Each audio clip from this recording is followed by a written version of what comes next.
তারাই হয়তোবা দিতে পারে, আর যারা আর্থিকভাবে সচল না তারা শ্বশুর বাড়িতে চাইলেও হয়তোবা দিতে পারে না। তো এটা আসলে মেয়েদের জন্য একটা খারাপ দিকই বলা যায়, কারণ তারা হয়তোবা শ্বশুর বাড়িতে নানান ধরনের খোঁটার সম্মুখীন হয়।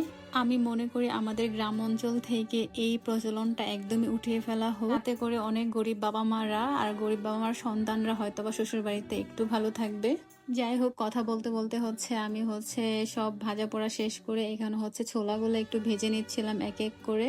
ইফতারি তো বানাচ্ছি না, মনে হচ্ছে যে পুরো বিয়ে বাড়ি, কারণ এত ইফতারি বানানো হচ্ছে সবাই মিলে। সো অনেক পরিমাণে সবাই হাসাহাসি কথাবার্তা সবকিছুই ছিল। এদিকে আমি ভাজা পোড়ার কাজগুলো করছিলাম, আর ওইদিকে আমার বড় আপু সবগুলা গুছিয়ে নিচ্ছিল, কারণ সময় মতো তো দিতে হবে, কারণ এই ইফতারিগুলো সবার বাড়িতে বাড়িতে পৌঁছে দিতে হবে। যদি এই ইফতারিগুলো যাদের বাসায় দিতে হবে তারা একা খাবে না, সবাইকে বিলিয়ে দিবে। বাট তারপরে আমার কেন জানি মনে হয় যে এইটার প্রচলনটা না থাকাই বেটার। প্রায় সকাল 7টা থেকে বানানো শুরু করছি, এই ইফতারি বিকেল 3টা সাড়ে 3টা বেজে যায় ইফতারি বানাইয়া গুছাইতে গুছাইতে। ভাই রে ভাই, ওই দিনকে আমি, আমার বড় আপু এবং আমার ভাবি, আম্মু সবাই এত বেশি পরিমাণে কাজ করছে কি বলবো। এখানে 2টা ডালা সাজানো হয়েছে, এখানে আরেকটা সাজাই নিচ্ছিল আমার আম্মাজান। আর এই ইফতারিগুলো নিয়ে আমার চাচাতো ভাইয়ের শ্বশুর বাড়িতে, মানে আমার বড় ভাইয়ের বাড়িতে শ্বশুর বাড়িতে নিয়ে যাওয়া হবে, সেই জন্যই সাজানো গুছানো করা হচ্ছে।